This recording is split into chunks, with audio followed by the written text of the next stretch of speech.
Boa noite. Estamos iniciando mais um Sindicato em Ação aqui na TV Urbana, no Rio Grande do Sul. Este é um programa produzido e apresentado pelo Sindifisco RS. Hoje nós vamos conversar com o economista Cláudio Oliveira, vice-presidente cultural da Associação dos Engenheiros da Petrobras, uma pessoa que conhece com muita profundidade a história e os rumos dessa grande empresa brasileira que é a Petrobras. Boa noite, Cláudio. Boa noite, Luiz, boa noite, telespectadores da TV Urbana. É um prazer estar aqui com vocês, né, e aceitar esse convite do Sindifisco do Rio Grande do Sul para falar sobre a situação da Petrobras hoje, né? Então, eu vou começar falando um pouco da história da Petrobras e como é que nós chegamos, né, aonde estamos hoje. Na verdade, a Petrobras ela foi criada, ela nasceu em 1938, ainda na ditadura de Getúlio Vargas, no Estado Novo.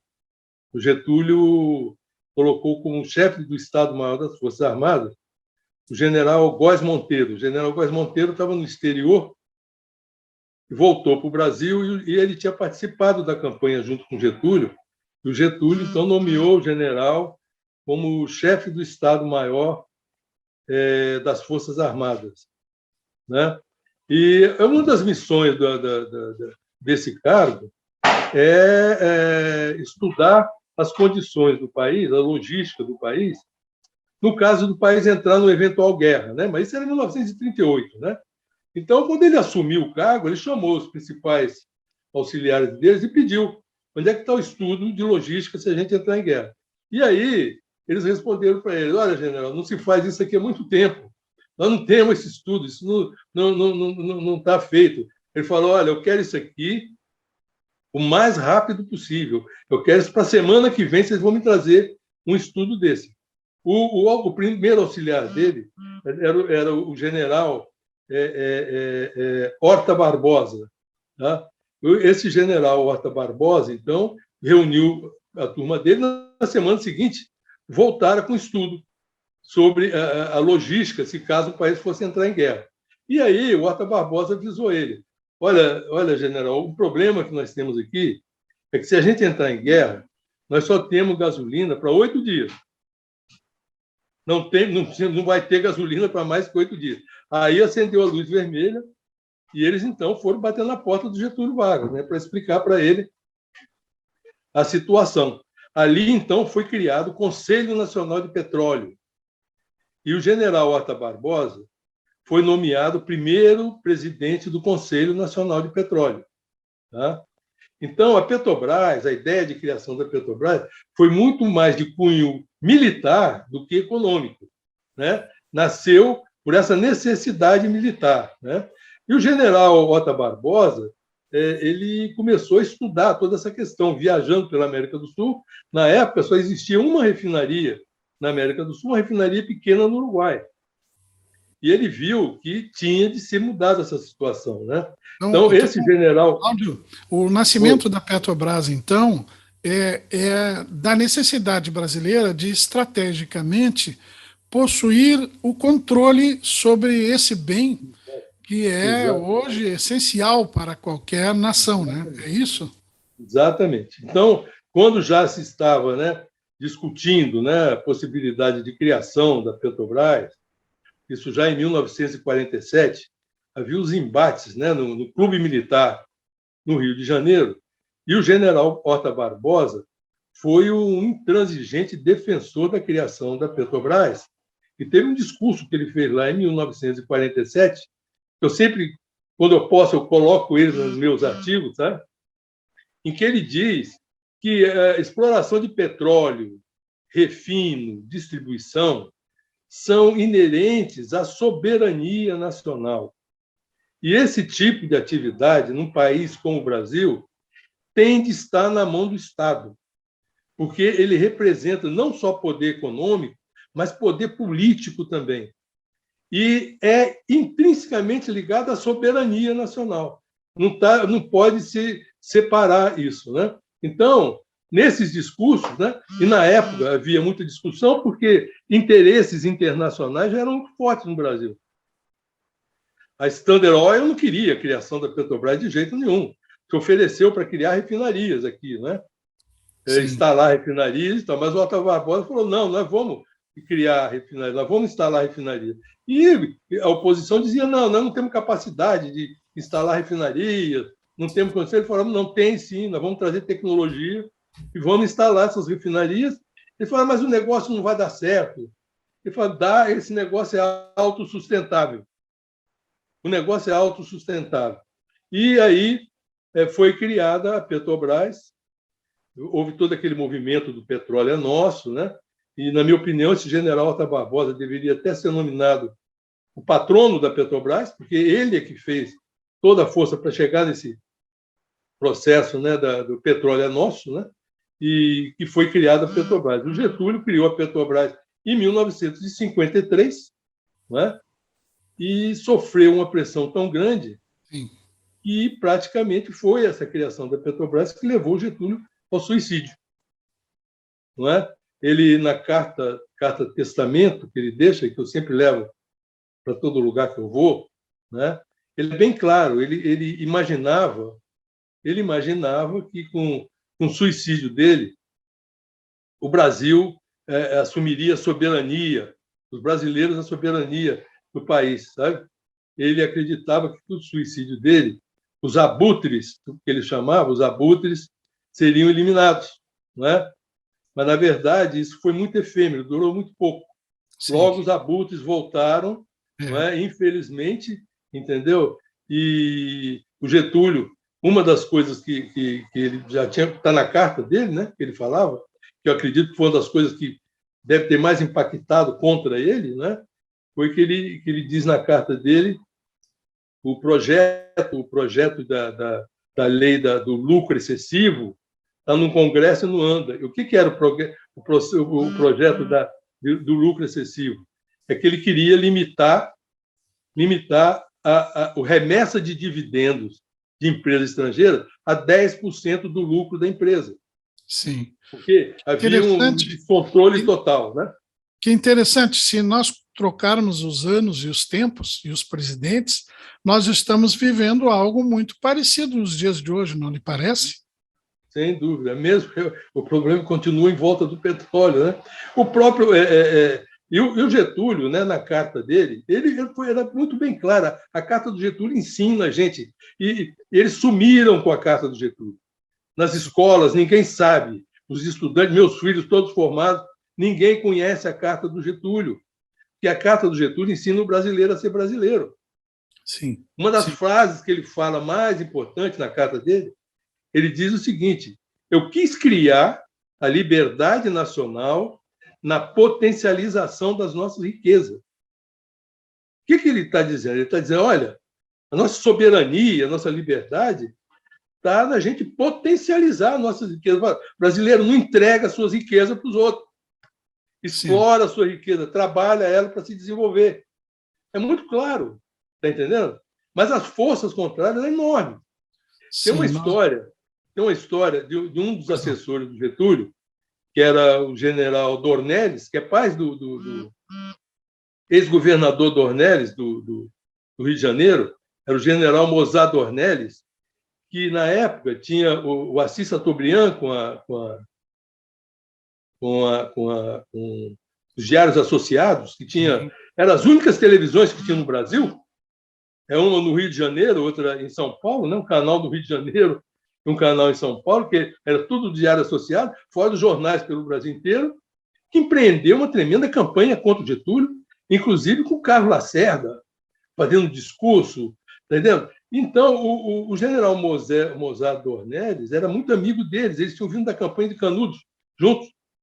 O Mozart Dornelles como militar e o Assis Chateaubriand como jornalista.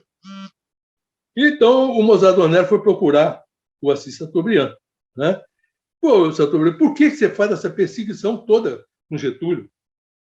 E essa história está lá nos anais do Senado, está gravada lá pelo filho do Dornelles, sabe? Essa história está gravada lá no Senado. E ele perguntou por que essa perseguição com Getúlio. Aí o Chateaubriand falou: olha, eu adoro o presidente.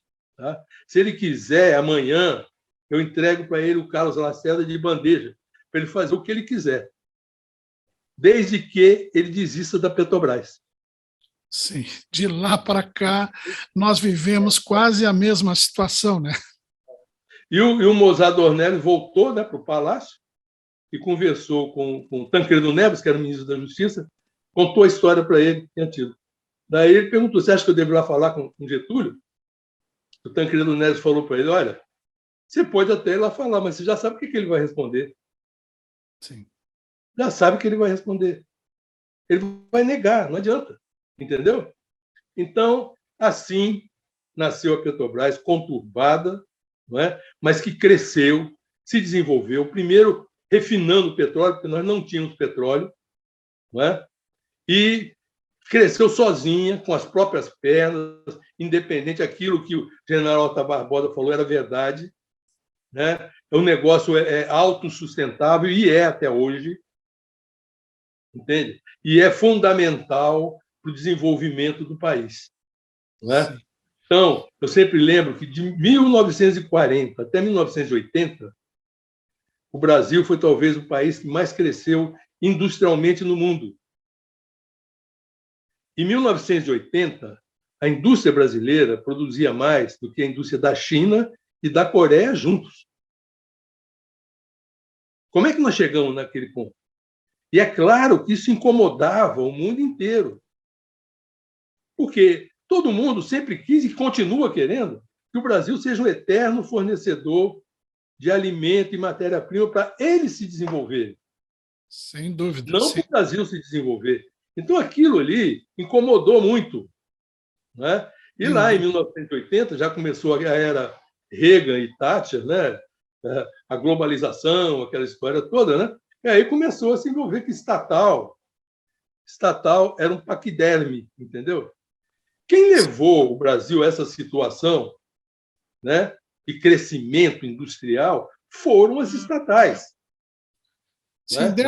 Deixa eu lhe perguntar, deste momento de nascimento da Petrobras e do desenvolvimento que ela trouxe ao Brasil e para ela mesma como empresa brasileira, depois até este momento que nós estamos com a gasolina, o óleo diesel, os combustíveis em geral, estourando os R$ 7. Como é que o senhor observa o cenário brasileiro hoje e o cenário da Petrobras? Ela ainda é uma empresa estratégica para o país ou nós não precisamos mais da Petrobras? A Petrobras, se você for olhar como brasileiro, ela é fundamental. Tudo aquilo que o general Horta Barbosa falou lá, em 1947, continua valendo hoje. O Brasil é um país que ele não tem como se desenvolver a não ser com capital do Estado. Com todo o defeito que tem as estatais, é a única solução para o Brasil. Não é? A não ser que ele entregue todos os seus bens, aquilo que o Getúlio queria evitar, para o capital estrangeiro, e nunca mais vai se desenvolver, porque o capital estrangeiro, quando entra no Brasil, 99%, não é para desenvolver o Brasil, é para explorar o Brasil. Isso é outra coisa. Não é? Então, nós nunca vamos nos desenvolver se a gente não fizer aquilo que o Getúlio falou, potencializar a nossa riqueza. E não tem uma riqueza tão necessária e tão rentável como o petróleo, não é? Principalmente na situação que nós estamos hoje. Né? Mas o que aconteceu? Em 2014, né, com o problema do pré-sal, tá certo? Descobertas da corrupção na Petrobras, foi a oportunidade que se viu para atacar a empresa, liquidar a empresa e acabar com o nome dela junto à população. Porque a população brasileira sempre teve respeito e admiração pela Petrobras, pelos petroleiros. Tá? Mas quando veio a Lava Jato, com a história da corrupção, né, e a Rede Globo colocando aqueles tubos de dinheiro entrando na nossa casa todo dia, jorrando dinheiro dentro da Petrobras, tá certo? Ora, aqui no Brasil, a maioria das empresas, essa questão de corrupção sempre teve. Né? Não só empresa estatal, mas também empresa privada, e muito. Tá? Eu não sei se vocês já leram um artigo do Ricardo Sandler, né, que é um empresário, né, e ele escreveu um artigo, Nunca se roubou tão pouco. Ele disse que antigamente se roubava muito mais, e ele dá os detalhes de tudo, entendeu? Então, Já li esse artigo, sim. Já li esse artigo, é muito interessante. O fato é que os investimentos da Petrobras eram tão grandes, né? E normalmente, quando está havendo investimentos numa empresa, seja estatal ou privada, ocorre corrupção. Mas os investimentos da Petrobras eram tão grandes, que claro que a corrupção era muito grande, não é? Porque a Petrobras, de 2009 até 2014, ela investiu mais de 250 bilhões de dólares. Entende? Então, é muita coisa, até para você controlar. É dificílimo esse volume de investimento, sabe? Então, é lógico que ia ter essa corrupção. Mesmo assim, o povo ainda acreditava na Petrobras. Eles não conseguiram fazer o povo acreditar que a Petrobras era um paquiderme, como fizeram com a Siderbras, como fizeram com a Telebrás, entendeu? Então, venderam empresas que eram nacionais, que foram vendidas escandalosamente a preço de banana, por moeda podre, paga com moeda podre, e geralmente comprado pelos nossos próprios banqueiros para revender. Sim, nós estamos conversando. Escandaloso. Nós estamos conversando com o economista. Estamos conversando com o economista Cláudio Oliveira, da Petrobras, e discutindo com ele o futuro da Petrobras, o momento da Petrobras. E aí eu lhe pergunto agora, Cláudio, a Petrobras ainda é dos brasileiros ou ela já foi toda fatiada e vendida? Olha, para vocês terem uma ideia do desmonte que houve na Petrobras, de 2010 até 2014, a receita líquida da Petrobras sempre foi superior a 140 bilhões de dólares.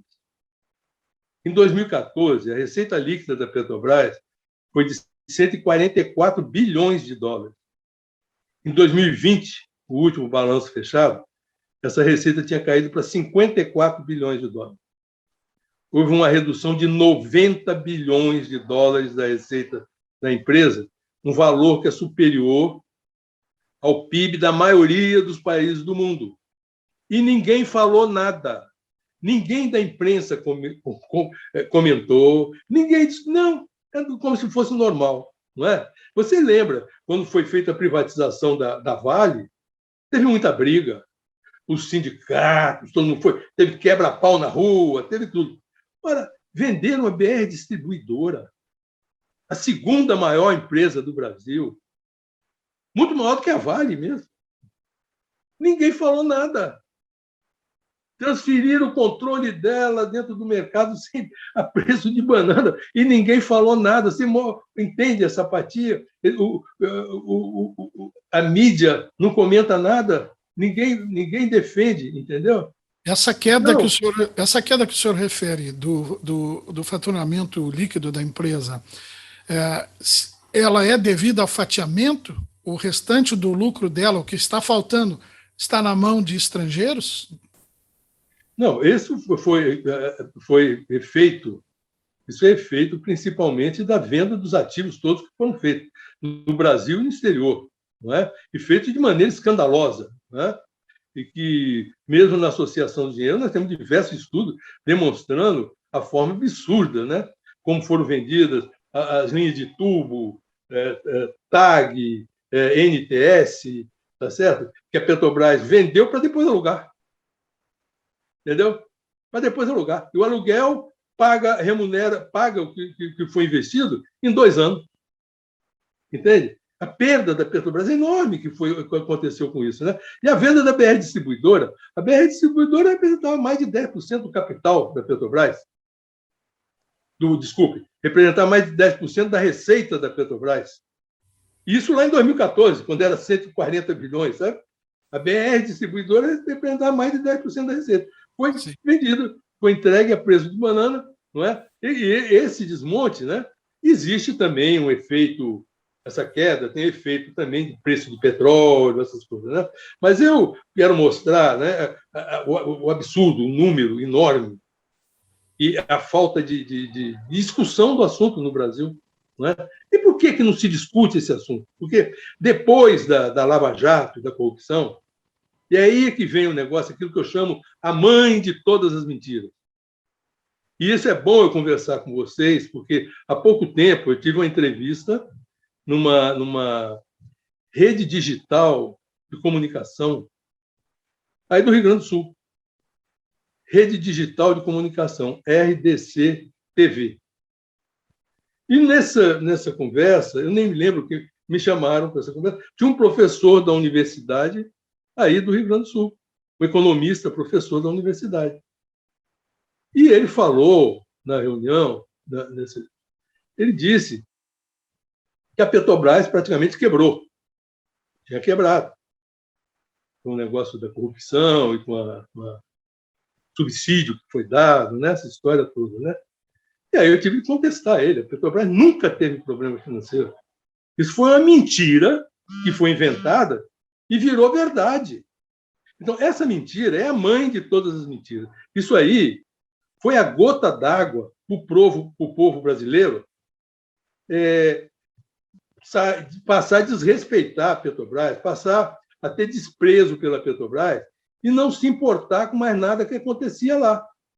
Tá certo? E quando foram feitos aqueles impairments, né, lá no balanço de 2014 e 2015, com os prejuízos enormes, né, mas eram prejuízos contábeis, aquilo não afetava o caixa da empresa, não tinha nada a ver com o caixa da empresa.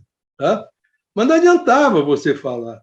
Para você ter uma ideia, em 28 de abril de 2016, o Carlos Alberto Sardenberg escreveu um artigo dizendo o seguinte: quebraram a estatal. Ou ela vai fazer um acordo judicial, ou ela vai precisar de aporte do Tesouro para poder passar o ano. Ele escreveu isso no Jornal da Globo para todo o Brasil. Eu todos os anos, todo dia 28, eu escrevo um artigo para lembrar desse fato, desse cara escreveu. Tá? E, veja, em 2000, e estava ainda na Dilma, no governo da Dilma ainda, em abril, né? E em 2016, no final de 2016, a Petrobras não teve nenhum aporte do Tesouro, não teve nenhum acordo judicial. No final de 2016, a Petrobras adiantou 20 bilhões de reais para o BNDES, para ajudar no caixa do banco, tinha a receber 5 bilhões de dólares da Eletrobras, que utilizava óleo da Petrobras, diesel da Petrobras e não pagava, tinha dívida, e o governo mantinha aquilo em banho-maria, mas tinha a receber 5 bilhões de dólares, tinha a receber 11 bilhões de dólares de ativos que já tinham sido vendidos pelo Bendini, o último presidente lá da Dilma. Ele vendeu 13 bilhões de dólares de ativo, no final de 2016 ainda tinha 11 bilhões para receber. E ainda assim, tinha em caixa mais de 20 bilhões de dólares. Tá? Essa é a empresa quebrada. Ele nunca se retratou e continuaram falando que a empresa estava quebrada. Sim, nós que acompanhamos o noticiário e que somos nacionalistas, nós que somos as pessoas que querem o bem do país, sabemos que a grande mídia fez o possível para vender e fatiar a Petrobras, criando essas mentiras. A gente sabe disso.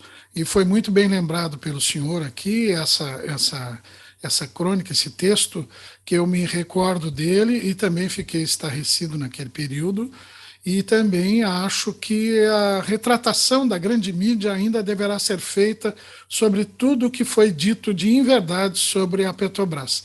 Mas nós vamos fazer um pequeno intervalo agora, aqui no nosso programa na TV Urbana, o Sindicato em Ação, conversando com o economista Cláudio Oliveira, da Petrobras.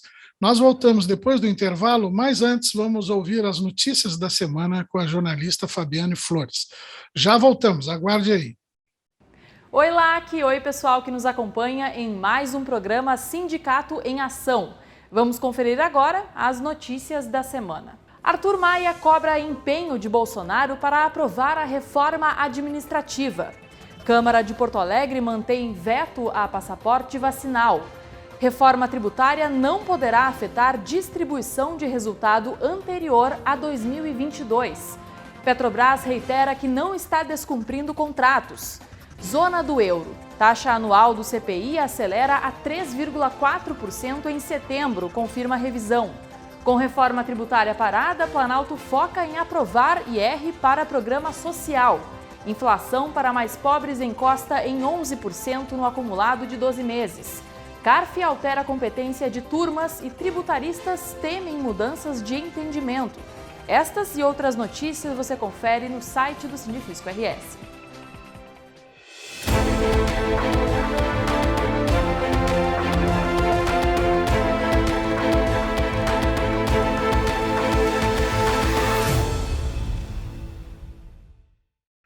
Estamos de volta aqui na TV Urbana, no programa Sindicato em Ação, entrevistando hoje o economista Cláudio Oliveira, que tem na sua cabeça e na sua vivência todo o conhecimento da história da Petrobras e por que nós chegamos a esse ponto dos combustíveis estarem a R$ 7,00 em muitas cidades e algumas dessas cidades até mais de R$ 7,00. Cláudio, como é que funciona a formação de preços dos combustíveis no Brasil? O ICMS nos estados, o ICMS é o culpado pelo preço estar assim ou é alguma coisa que a Petrobras vem fazendo para dar lucros aos seus novos proprietários, já que ela foi totalmente fatiada? Realmente o ICMS não é o responsável pelo aumento, pelo crescimento do preço, né, dos combustíveis no Brasil. Isso é tudo, a responsabilidade disso está em cima da política de preço da Petrobras. E o que ocorre é que, voltando ainda àquilo que a gente estava falando, né, se a gente olhar em 2011, eles falam que estão tendo um grande lucro. Em 2011, nós tínhamos, estava com corrupção, nós tínhamos um subsídio em cima do combustível. Nós pagávamos aqui no Brasil um preço de combustível mais baixo que o preço internacional. E a Petrobras estava subsidiando. Mas, na medida que ela subsidiava, ela mantinha o mercado todo com ela e as suas refinarias em plena produção. Sabe? Então, em 2011, por exemplo, a Petrobras teve um lucro de 20 bilhões de dólares. Nunca mais teve esse lucro. 20 bilhões de dólares. Teve uma geração operacional de caixa de 33 bilhões de dólares. E pagou 7 bilhões de dólares de dividendo. Em 2011, que ela estava quebrada. Eles diziam que ela estava quebrada. Tá? Conseguiu fazer ontem. Só para lembrar, de 2007 até 2015, as agências de classificação de risco, Moody's, Standard & Poor's, Fitch, deram o grau de investimento para a Petrobras. De 2007 a 2015. Isso foi cortado em 2015 e nunca mais conseguiu obter esse grau de investimento. Né? Essa era a empresa quebrada, que foi para a população brasileira. Entende? Então, em 2011, se você fosse olhar o custo de produção da Petrobras, o custo de extração do petróleo era de 12 dólares por barril. E a participação governamental nessa exploração, quer dizer, os royalties, a participação especial, era de 20 dólares por barril. Então, o custo de extração com a participação governamental dava 32 dólares por barril. Em 2020, isso havia caído. O custo de extração caiu dos 12 dólares para 5 dólares. E a participação governamental caiu de 20 para 10. Por que houve isso? Né? Por que o custo de extração caiu? O custo de extração caiu por causa de tecnologias que foram desenvolvidas pela Petrobras. Isso foi feito até 2015. Né? Os grandes prêmios que a Petrobras recebeu e o título de a maior exploradora de petróleo em águas profundas, juntas profundas, não é? A líder mundial nisso, né? Que foram a tecnologia de brasileiros, feito pelos técnicos da Petrobras, e se avantajou em cima das outras grandes petroleiras do mundo todo. Petroleiras que têm mais de 100 anos de existência, com grande volume de recursos investidos em pesquisa, e a Petrobras, nossa estatal, conseguiu passar na frente delas todas e viabilizar a exploração no pré-sal brasileiro, reduzindo o custo. Primeiro, isso, foi toda a tecnologia. Segundo, aquilo que se imaginava que o pré-sal, os poços do pré-sal, produziriam 10, 15 mil barris por dia, que seria o normal, né? Na verdade, se transformou cada poço de pré-sal, agora lá de Búzios, na seção onerosa, produz 50, 60 mil barris por dia. É uma produtividade de poço da Arábia Saudita, tá certo? Isso tudo fez reduzir esse custo Sim. de extração. Já a participação governamental, ela sofreu isenções, foram dadas para a Petrobras lá em 2010, quando se imaginava que os poços na seção onerosa iam produzir de 10 a 15 mil barris, deram isenção de participação especial. Sim. Para a Petrobras. É um absurdo. Pois não. Então, isso aí reduziu, fora outros benefícios que foram dados, reduziu a participação governamental dos $20 por barril para $10 por barril. Então, você teve uma queda aí de $17 por barril. Você multiplicar isso por 3 milhões de barris por dia, você vai ver o dinheiro todo que está sendo levado para a Petrobras por coisas que pertencem aos brasileiros, que tinham de ser revertido para os brasileiros. É um benefício que não tinha de estar com ela. Não é? Não foram esses administradores que fizeram, eles não fizeram nada. Receberam tudo pronto, os investimentos, tudo. E cortaram todos os investimentos, né? Fatiaram a empresa, né? E querem se beneficiar desses benefícios indevidos. E não é um benefício só da Petrobras.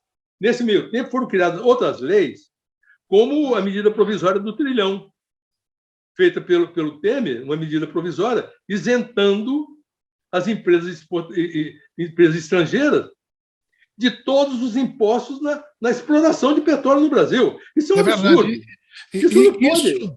Isso é estarrecedor. Isto é absolutamente incrível que a sociedade brasileira tenha assistido um constitucionalista como o Temer fazer essa expropriação de recursos da população brasileira. Mas veja bem, o Temer, a medida provisória do Temer dava isenção até 2022. Agora, quando chegou lá no Congresso, o deputado, o relator, acho que é Júlio Lopes, acho, do Rio de Janeiro, não lembro bem o nome dele, né? Veio no Congresso Nacional, olha só, o ministro do Comércio do Reino Unido veio fazer lobby no Congresso Nacional. Isso foi filmado, tem até filme do cara trabalhando lá no Congresso Nacional. E aí eles postergaram o projeto que terminaria em 2022 para 2040. A isenção passou para 2040. Hoje, essa isenção que foi dada nisso aí passa de 2, 3 trilhões de benefícios. Então, por exemplo, a empresa igual a Shell, que hoje explora aqui no Brasil, produz no Brasil mais de 400 mil barris de petróleo por dia, exporta isso sem pagar um tostão. Mas nem imposto de renda ela paga, porque foi dado lá os benefícios que ela pode colocar no custo uma série de coisas. Ela dá prejuízo aqui no Brasil, não paga imposto de renda. E criou uma empresa limitada, para fazer uma empresa limitada com capital de 20 bilhões de reais, você nem vê o balanço dela, está entendendo? E que não paga um tostão de imposto aqui no Brasil. Isso é um escândalo, né? Fora a questão da Petrobras, agora que a gente pode voltar, né? Aí vamos falar da política de preço que você está querendo falar. O que houve? Petrobras viveu, cresceu, se desenvolveu, fazendo uma política de preço que procurava, mais ou menos, acompanhar o preço internacional, mas fazendo com que ela mantivesse o seu direito do mercado brasileiro, porque a Petrobras foi criada, a finalidade da Petrobras é abastecer o mercado brasileiro todo, de norte a sul, todos os seus rincões, não é? Com um combustível de qualidade e no menor preço possível. Essa é a finalidade da Petrobras, não é? E ela sempre sobreviveu e cresceu, sem precisar de ajuda de ninguém. A Petrobras deu lucro direto de 1993 até 2013. 2014, 2015 foi por causa dos impérios que foi lançado. Se não era, daria lucro também. Tá certo? Então, nunca teve problema financeiro. Geração operacional de caixa da Petrobras, você pegar 2009, 10, 11, 12, 13, 14, 15, nunca foi inferior a 25 bilhões de dólares no ano. A liquidez corrente dela nunca foi inferior a 1,50. Nunca. Em 2011, que estava lá no subsídio, né? 2011, 2012, a liquidez corrente da Petrobras em 2012 foi 1,7. 2011 era de 1,9. Essa era a empresa quebrada que eles falam. Ora, os números estão lá para todo mundo ver. Como é que continua falando? Na campanha política, a maioria das pessoas que vinham falar, falavam nisso. E o povo acreditando, Sim.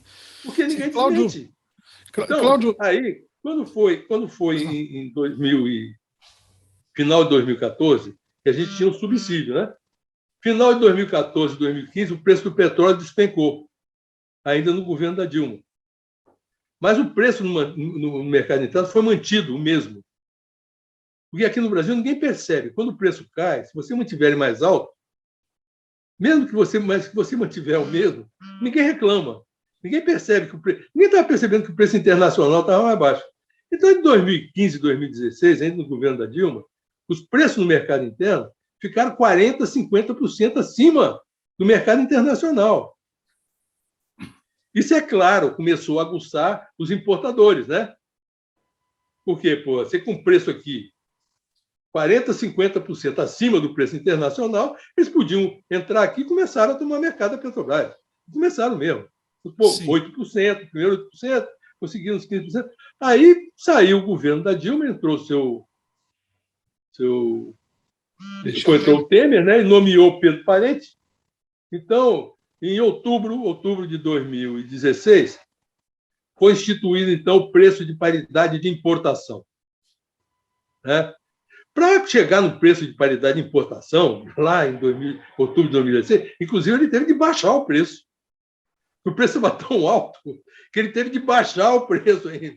Ele baixou o preço. E quando criou aquilo, quando foi criado, o que era o preço de paridade de importação? Passar a colocar nas refinarias da Petrobras a cobrar um preço como se estivesse importando o produto. Não é só o preço internacional, não.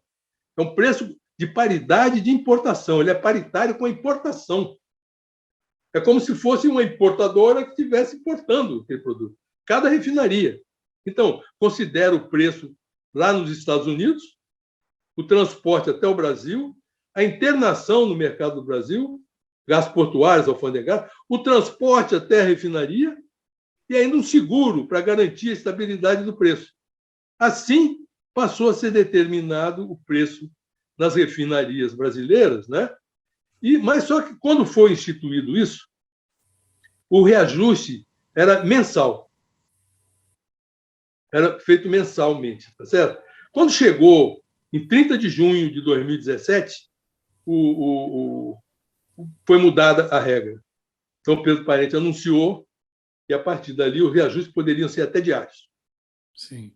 Foi feita uma modificação, então, a partir de 1º de julho de 2017, esses reajustes passaram a ser diários. Aí, foi criada uma associação, que de vez em quando vocês devem estar ouvindo falar o nome dela, que é a Associação Brasileira de Importadores de Combustível, a ABICOM, né? Que de brasileira não tem nada, né? Quem nomeia o presidente da ABICOM é uma empresa chamada Green Energy, que é uma empresa lá do Reino Unido, que é sócia da Shell em diversas refinarias lá na Europa. né? E ela que nomeia o presidente da Bicom. A Bicom tem 9 importadores lá, mas é a que briga, que vai lá no CAD e manda o CAD fazer, faz denúncia, entendeu? E fala que a Petrobras está com preço mais baixo que o internacional, e essa coisa toda, né? E começou essa discussão. Mas o preço de paridade de importação ele é tão ridículo, né? Que eu costumo dizer o seguinte: olha, se o preço é como se estivesse importando, então nós podemos fechar a Petrobras, né? Interessa você ter a empresa líder mundial em exploração de águas profundas, se nós pagamos o preço como se estivesse importando o produto. O que interessa para o brasileiro, se nós descobrimos as reservas do pré-sal, preciosíssimas, né? Se nós pagamos o produto como se a gente estivesse importando ele, fecha, tapa os poços, fecha a Petrobras, vamos importar. O senhor tem toda a razão. E eu lhe faço uma pergunta. É verdade que nós estamos exportando o petróleo bruto e importando ele refinado porque as refinarias da Petrobras estão sendo fechadas? Não, as refinarias da Petrobras, nós estamos importando, sim, porque com preço de paridade de importação, abriu o mercado para as importadoras, para as refinarias no exterior, principalmente da Shell. A Shell sempre está por trás disso. Na verdade, no meu modo de ver, olha, tudo que eu falo aqui com vocês é a minha opinião, tá? Que evidentemente, pode estar errado, mas eu aceito e gosto de receber opiniões contrárias, para julgar o meu próprio. Eu não tenho problema de mudar de opinião, eu não tenho esse preconceito, não. Se me convencer, eu mudo, tá? Mas precisa convencer e mostrar muito bem para me convencer, tá? Então, tudo é minha opinião, tá? Então, na minha opinião, né, o grande capital internacional elegeu a Shell para entrar no Brasil e substituir a Petrobras. Tá? Eles poderiam ter escolhido a Esso, a Chevron, a British Petroleum, todas elas estão infiltradas dos grandes fundos de investimento internacional, BlackRock, JP Morgan. Então, esse BlackRock tem investido no mundo mais de 8 trilhões de dólares. Tá? Então, você imagina o poder. Ele está eles controlam o mundo como se fosse um tabuleiro, está entendendo? E de oportunidades, e vão para todos os lugares. E aí, meu amigo, corrompe, faz de tudo o que tiver de fazer. Tá? Estão dentro da Petrobras, estão dentro da Vale do Rio Doce, estão dentro do Grupo Ultra, estão dentro de tudo quanto é lugar. Então, estão vendo tudo o que está acontecendo em todos os lugares, não é? E o brasileiro não se percebe disso, não tem consciência disso. Então, as coisas acontecem, a gente não percebe. Então, a Shell, hoje, além de exportar 400 mil barris por dia de petróleo bruto do Brasil, sem pagar imposto nenhum, importa 200 mil barris dia de diesel e gasolina das refinarias dela do Golfo do México. Por quê? Com preço de paridade de importação, passou a ser competitivo para ela trazer o produto e tomar mercado da própria Petrobras. Então, o mercado. E as refinarias da Petrobras ficaram na ociosidade, de 25% a 30%. Então, caiu. Né? Então, esse preço de paridade de importação, ele não é bom para o consumidor brasileiro, que paga um produto mais caro do que poderia pagar. Nenhum país no mundo que tenha reservas de petróleo e tenha as refinarias como o Brasil tem, utiliza essa política de preço. Nenhum. Então, aí você já vê, né? Isso tudo foi feito exatamente para aquilo ali, para fechar a Petrobras, entregar as reservas do Brasil para o estrangeiro, tá? E nós vamos ficar todos subordinados, apesar de ter todas as riquezas, como o Getúlio falava, né? As riquezas são nossas e nós estamos entregando. E o Getúlio falava, pelo amor de Deus, não entrega nossas riquezas para os outros. Exatamente. E nós estamos entregando aquilo que seria o nosso desenvolvimento, o nosso crescimento. Não é? E Sim. Aí, essa política de preço absurda, né? Mantida do jeito que está, ela prejudica o consumidor brasileiro, que paga mais caro, prejudica a economia brasileira, que fica menos competitiva. O Brasil é um país de pouca tecnologia, principalmente depois que passaram de investir em tudo, precisa de ter algum fator de competitividade. Um fator poderia ser a energia. O Brasil pode ter energia mais barata do que do mundo todo. Tem que ter uma energia mais barata, todo o Brasil fica mais competitivo. Não é? Então, o combustível está nesse meio. A gente pode ter um combustível muito mais barato. Sim, Né? nós estamos ouvindo aqui. Nós estamos ouvindo aqui na TV Urbana, no Sindicato em Ação, programa produzido e apresentado aqui no Rio Grande do Sul pelo Sindifisco RS, o economista Cláudio Oliveira, que fala conosco, conversa aqui, contando a história da Petrobras, os números e tudo que ele conhece de uma vida inteira dedicada a esta empresa como economista, como especialista nessa área. Já estamos nos encaminhando para o encerramento, doutor Cláudio, e eu queria lhe perguntar, esses dias eu ouvi um manifesto da Associação dos Engenheiros da Petrobras e de outras entidades pedindo que fosse aberta uma CPI da Petrobras no Congresso Nacional. Por que esse posicionamento e por que essa necessidade de investigar o que aconteceu com a Petrobras? O manifesto ele foi feito, né, com duas finalidades. O que eu falo no manifesto é pelo fim da política de preço da Petrobras e por uma CPI na Petrobras. Não é? Então, a questão da política de preço da Petrobras, é bom a gente voltar, eu quero falar com vocês, e vocês são do Sindifisco aí do Rio Grande do Sul, para voltar a falar aquele assunto do ICMS. Tá? Com essa elevação de... Então, essa política de preço ela é prejudicial até à própria Petrobras. Até os próprios acionistas da Petrobras são prejudicados. Por quê? Hoje, a administração da Petrobras não trabalha para a Petrobras. Ela trabalha para outros interesses que estão fora. São o interesse da BlackRock, ou de não sei quem que está fora. Tá certo?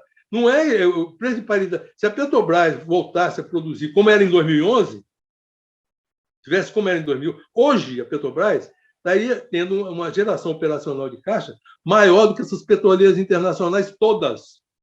É isso que não queriam deixar a Petrobras chegar. Não podia chegar. Tinha de ser brecado.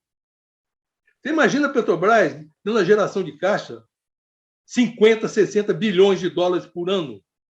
O que representaria isso para o Brasil, né?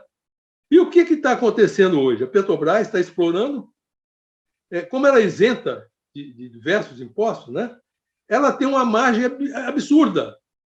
Vocês já ouviram a Petrobras falar qual é o custo de produção dela? E alguém foi lá perguntar? Então, o custo hoje de produção do derivado da Petrobras, e não existe um custo separado, é tudo a mesma coisa. Quando gera gasolina, diesel, querosene de aviação, né? O custo está em $27 por barril. $27 por barril. Isso aí engloba, né, o custo de extração, que eu falei, $5, né? Mais participação governamental, mais $7, $12, tá? O custo de refino é baixíssimo, é menos de $2 por barril. Tá? E o resto são os administrativos, financeiro, essa coisa toda.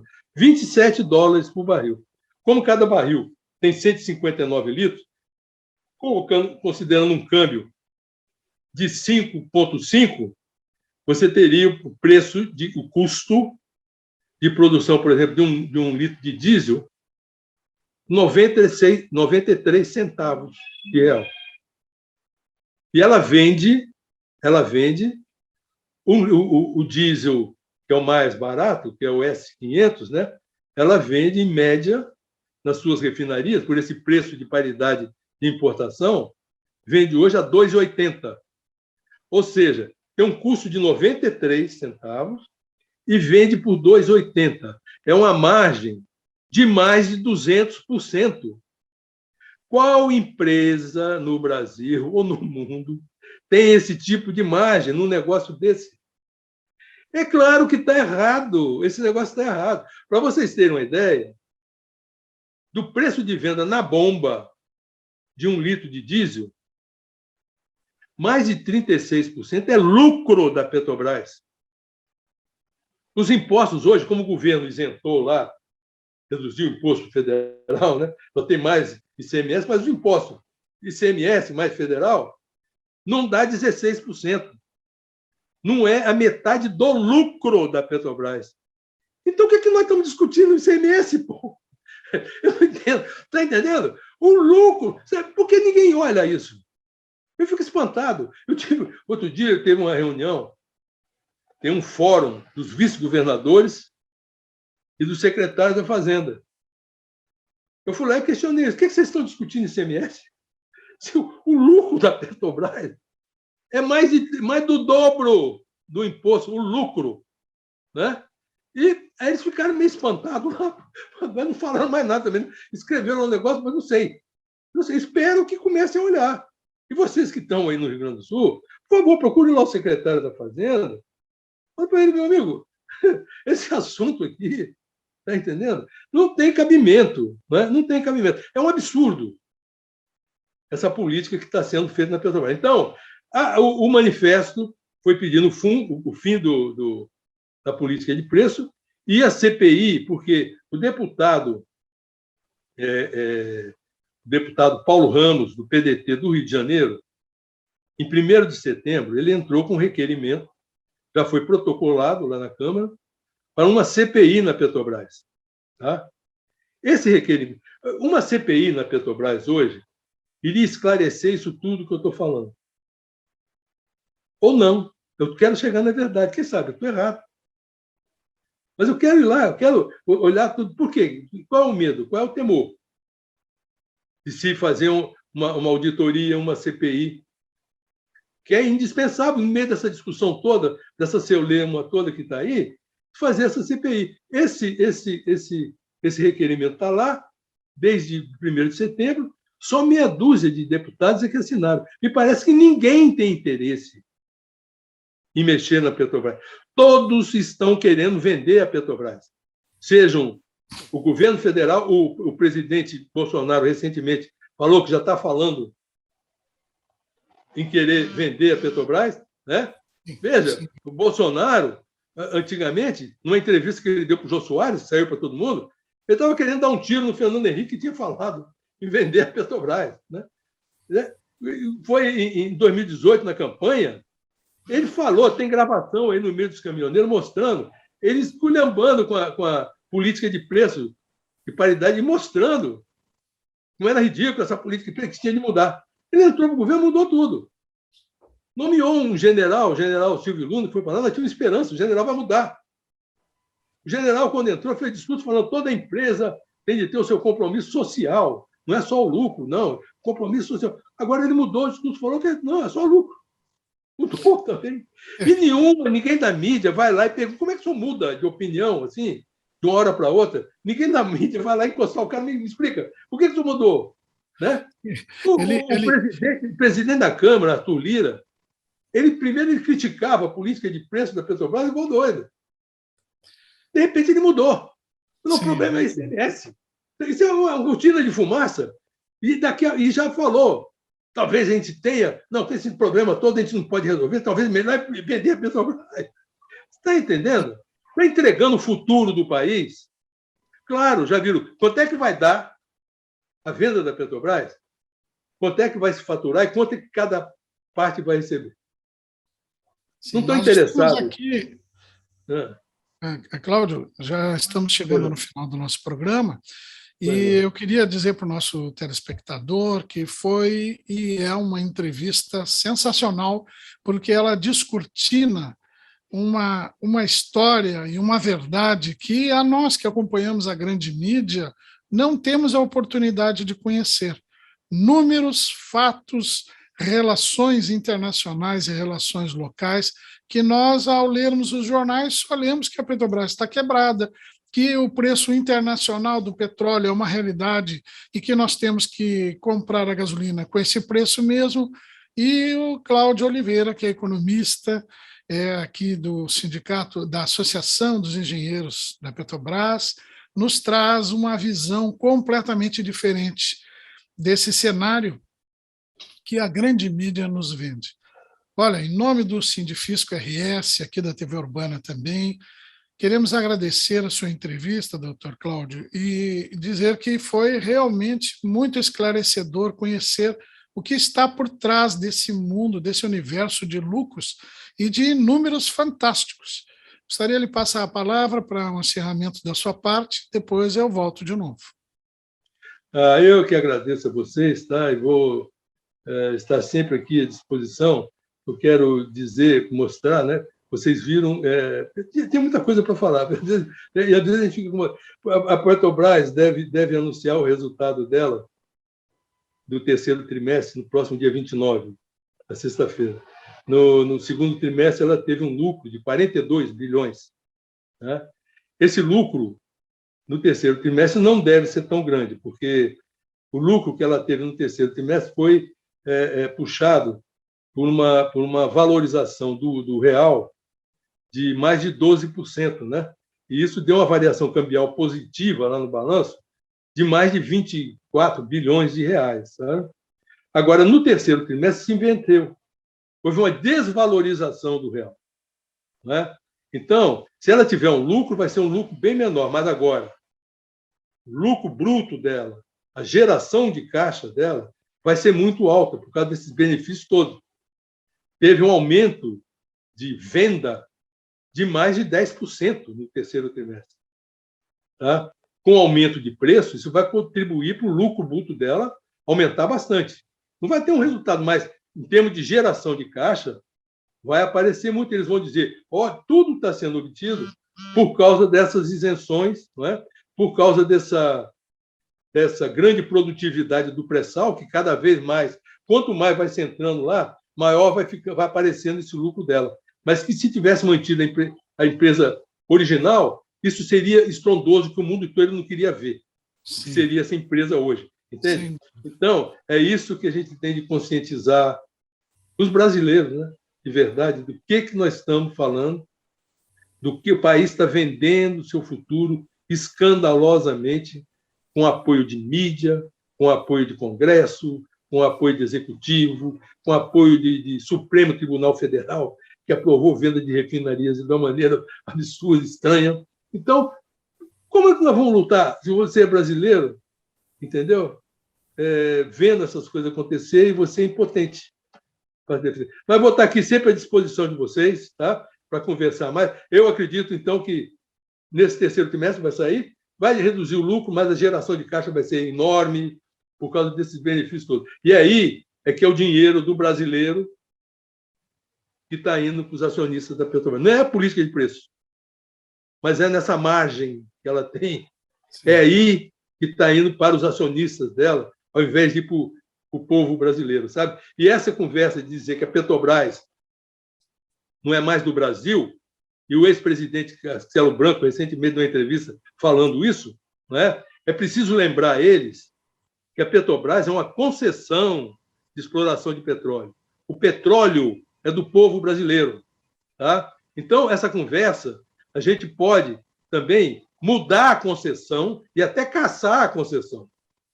E os brasileiros podem chegar, não forneço mais petróleo para você. Vai se virar, tá entendendo? Pronto. Então, vamos criar outra empresa para trabalhar isso aqui, como fizeram lá os noruegueses, estão muito bem. Só que, da renda do petróleo, na Noruega, mais de 80% fica com o país. Da renda do petróleo no Brasil, fica menos que 40%. É essa que é a diferença. É esse que é o erro. E aí nós estamos perdendo coisa de mais de 200 bilhões de reais por ano, que seria a receita da União dos estados, do município, que estão afogados e não sabem de onde tirar o dinheiro. O dinheiro está aí, no petróleo. Tá? Exatamente. Muito obrigado, doutor Cláudio, economista aposentado da Petrobras.